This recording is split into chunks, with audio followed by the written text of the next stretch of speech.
नमस्कार दोस्तों, आपका एक बार फिर स्वागत है मेरे YouTube चैनल फसाने अजायब में। आइए सुनते हैं अमृता प्रीतम द्वारा रचित उपन्यास नागमणि का अगला भाग, मेरी यानी डॉक्टर वंदना की आवाज़ में। कुमार दिल्ली चला गया। उसका दोस्त उसे स्टेशन पर लेने आया था। कुमार उसे 5 साल बाद मिल रहा था, पर कुमार को भी और उसके दोस्त को भी लगा जैसे वे 5 साल बाद के नहीं 25 साल के बाद मिल रहे हों, और इन 25 सालों में उन दोनों की जून बदल गई हो। लोग कहते हैं कि उम्र के साथ चेहरे का तेज ढल जाता है। जब मैं गाड़ी के डिब्बों को देख रहा था तो सोच रहा था कि अब तुम्हारे बाल सफ़ेद हो गए होंगे, चेहरे पर उम्र की झुर्रियाँ पड़ गई होंगी, अगर ज़्यादा नहीं तो कुछ मोटे हो गए होंगे, और साथ ही पहाड़ों में रहते रहते तुम्हें ढंग से कपड़े पहनने की आदत भी हो गई होगी।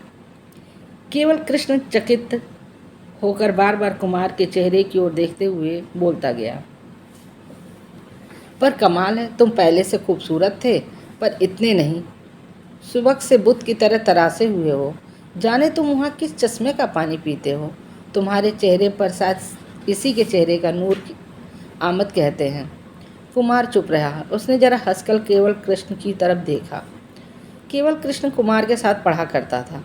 कुमार के साथ ही उसने आर्ट का अध्ययन किया था, पर धीरे धीरे उसका संबंध सरकारी दफ्तरों से इतना जुड़ता गया कि उसके लिए उसने कई छोटे छोटे आर्टिस्ट नौकर रख लिए थे। एक फॉर्म के मालिक से बढ़ते बढ़ते वो एक अच्छा ठेकेदार बन गया था। दिल्ली में उसकी अपनी कोठी थी, अपनी गाड़ी थी, और जैसे जैसे रुपया बैंक में बढ़ता गया वैसे वैसे उसके शरीर का मांस भी बढ़ता गया, और जितना उसके शरीर का मांस बढ़ता गया उतना ही उसका रंग फीका पड़ता गया। बड़े बड़े महंगे कपड़ों को भी उसके बदन पर देखकर ऐसे लगता था जैसे दिल्ली के दर्जियों को कपड़े सीने की जांच भूल गई हो। पर यह सारी बात कहने की नहीं थी, इसलिए कुमार ने कुछ नहीं कहा। केवल कृष्ण ने अपनी कोठी में एक एकांत कमरा कुमार के लिए सजा रखा था। कुमार ने कुछ देर आराम किया, फिर उसने केवल कृष्ण के साथ बैठकर काम का पूरा ब्यौरा समझा। केवल कृष्ण ने उसे बताया कि होटल बनाने वालों की मुख्य शर्त यह है कि होटल किसी भी तरह से विदेशी होटलों की नकल न लगे। वे ऐसा भारतीय माहौल उभारना चाहते थे, आज तक भारत के किसी और होटल में न था। वे साज संगीत आदि भी एकदम भारतीय रखना चाहते थे। पिछले अनुभव से केवल कृष्ण को विश्वास हो गया था कि कुमार की कल्पना में एक ऐसा नयापन था जो विदेशों का अनुकरण करने वाले आर्टिस्टों में कभी नहीं आ सकता था। वास्तविक शब्दों में जिसे 15 दिन और 15 रातों का व्यतीत कहते हैं, कुमार ने इसे काम में लगा दिया। काम का नक्शा उभर आया। इस दिमागी मेहनत के बाद अब ज़्यादा काम कागजी मेहनत का था। केवल कृष्ण ने कुमार की सहायता के लिए 2 नए मेहनती आर्टिस्ट दे दिए थे। होटल के सबसे बड़े कमरे के वातावरण में दूसरे कमरों से वैशिष्ट आवश्यक था। मालिकों ने सबसे पहले उसी कमरे का भीतरी ब्यौरा तैयार करने को कहा था। उसे तैयार कर लेने के बाद जैसे काम का काफ़ी हिस्सा पूरा हो गया। कुमार ने कमरे के चारों कोनों पर 4 बुत दिखाए। एक बुत में सारंगी बज रही थी, एक में सितार, एक में शहनाई और एक में बांसुरी। कुमार ने बताया कि जिस समय सारंगी का रिकॉर्ड लगाना होगा, सारंगी वाले बुत में रोशनी जल उठेगी, बाकी तीनों के बुत अंधेरे में रहेंगे। जिस समय सितार का रिकॉर्ड लगाना होगा, सितार के बुत की रोशनी जल उठेगी और बाकी के 3 बुत अंधेरे में रहेंगे। इसी तरह सारा बुत क्रम से अपने संगीत के अनुसार रोशन होंगे। कुमार जब से दिल्ली आया था उसने अलका को कोई खत नहीं लिखा था। अलका को सोचा तक नहीं था। इसमें उसके काम ने उसे बहुत सहायता दी थी। 20-21 दिन के बाद अलका का ही छोटा सा खत आया, जिसमें उसने बगीचे की झुग्गियों के विषय में लिखा था और उसी के बारे में कुछ पूछा था। जैसे साधारण सवाल थे, कुमार ने एक खत से वैसा ही जवाब दे दिया। साथ ही केवल कृष्ण से लेकर 2000 रुपये भी भेज दिया। 1 महीना गुजर गया। कुमार को न अलका की सुधि ने सताया और न किसी गहरी उदासी ने। 3-4 बार कुमार ने अलका को सपने में जरूर देखा, पर सपने में किसी किस्म की तलखी नहीं होती थी।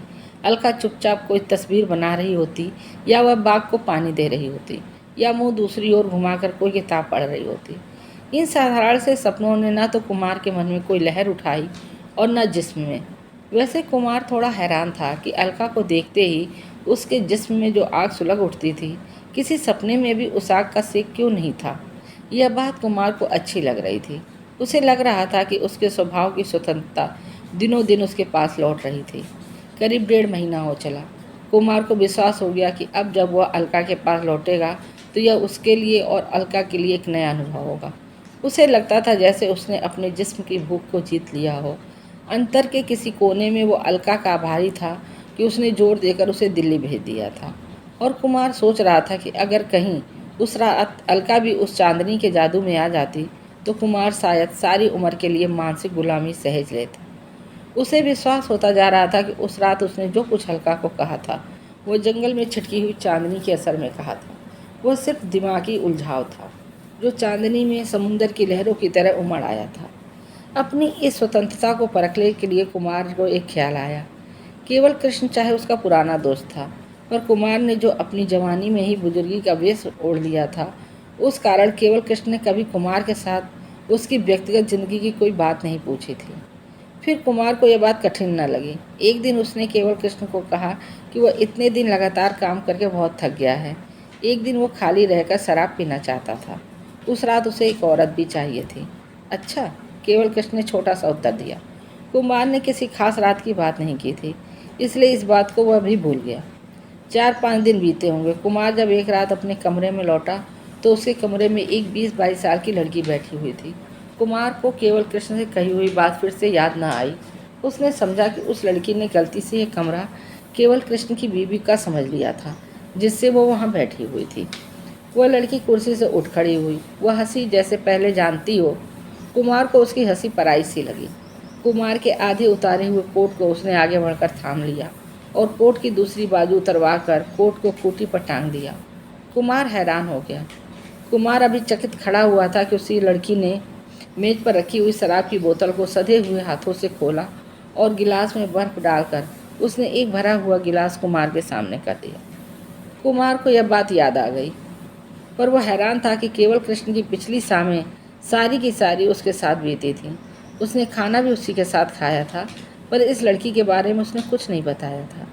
शराब का गिलास उसने पकड़ लिया, पर कमरे में खड़े हुए उसे यह नहीं महसूस हो रहा था कि कमरा उसका था और आज उसके कमरे में कोई मेहमान आया हुआ था। उसे लग रहा था जैसे वह कमरे में जाते हुए भूल से किसी दूसरे के कमरे में आ गया था। बैठिए। उस लड़की ने जब हाथ से कुर्सी की तरफ इशारा किया तो कुमार को ख्याल आया कि वह अभी तक खड़ा था।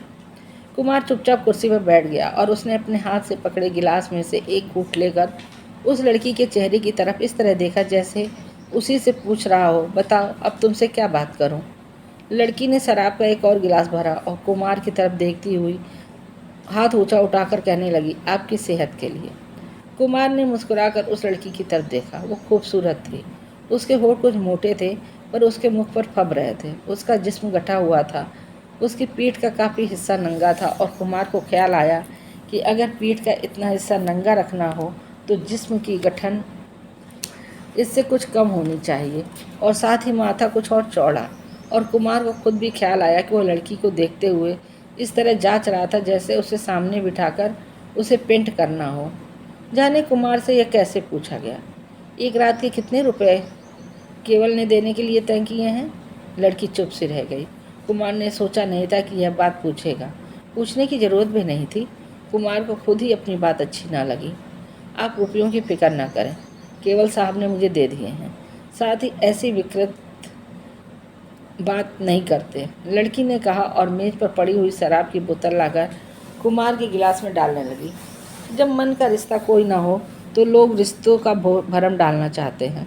ये भरम चुप रहने से ही पड़ सकता है, इसलिए ऐसे मौक़ों पर चुप रहते हैं। कुमार को अचानक अलका की कई बात याद आई और साथ ही अलका भी याद आ गई। यू डेविल, कुमार के मुंह से निकला। लड़की घबरा कर कुर्सी से उठ खड़ी हुई और कुमार ने चौंक कर उसकी ओर देखा। मैंने तुम्हें नहीं कहा। कुमार हाथ में पकड़े हुए गिलास को एक सांस से पी गया और गुसलखाने में जाकर कपड़े बदलने लगा। कुमार जब कमरे में आया तो लड़की कुमार के बिस्तर में लेटी हुई थी। बिस्तर की चादर उसने ओढ़ी हुई थी। अपने उतारे हुए कपड़े तहाकर उसने मेज पर रख दिए थे। बिस्तर की ओर ना आकर कुमार ने मेज की दराज खोली और सिगरेट निकालकर पीने लगा। कुमार को सिगरेट पीने की आदत नहीं थी। गांव में वो कई कई महीने सिगरेट नहीं पीता था। शहर में जब कभी वह रंग लेने के लिए जाता था तो साथ में सिगरेटों की 2 डिब्बियाँ ले आता। यहाँ दिल्ली आकर उसने 2 डिब्बियाँ खरीदी थीं जो पिछला सारा महीना ख़त्म नहीं हुई थी। पर आज कुमार ने एक सिगरेट पी, दूसरी पी, फिर दूसरी। सिगरेट की आग से तीसरी सुलगा ली। आप बहुत सिगरेट पीते हैं। सभी आर्टिस्ट बहुत पीते हैं, उस लड़की ने कहा। कमरे की खामोशी टूट गई। कुमार ने हाथ के सिगरेट को राखदानी में रख दिया। कुमार बिस्तर के पास खड़ा होकर काफ़ी देर लड़की के चेहरे की ओर देखता रहा। फिर उसने हाथ से उस पर ओढ़ी हुई चादर की नुक्कड़ एक और हटाई। चादर कंधे से हटाई, छाती से हटाई, कमर हटा तक दी। कुमार जाने क्या सोच रहा था। अगर इस वक्त उसे कोई देखता तो उसे लगता जैसे कुमार एक डॉक्टर था और मरीज को बड़े गौर से देखते हुए उसके मर्ज के बारे में सोच रहा था। उस लड़की ने कुमार के ख्यालों को तोड़ते हुए पूछा, आप दिल्ली में नहीं रहते? मैं केवल साहब कहते थे कि आप कहीं पहाड़ पर रहते हैं। वहाँ आप अकेले रहते हैं? अगर मैं वहाँ अकेली रहती हूँ तो मुझे बड़ा डर लगे। डर? मुझे क्या डर है यहाँ? कुमार को अलका के शब्द याद हो आए। यू डैम, कुमार के मुँह से निकला। लड़की घबरा कर चरपाई पर उठ बैठी। सॉरी, तुम्हें नहीं कहा, कुमार ने नरमी से कहा और फिर उससे पूछा, तुम्हारा नाम क्या है?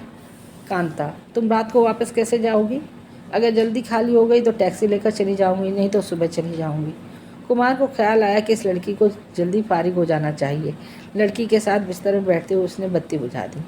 कुमार पल भर बैठा रहा और दूसरे ही पल चौंक कर उठ खड़ा हुआ और खिड़की की तरफ देखते हुए बोला, बाहर खिड़की के पास कोई खड़ा है।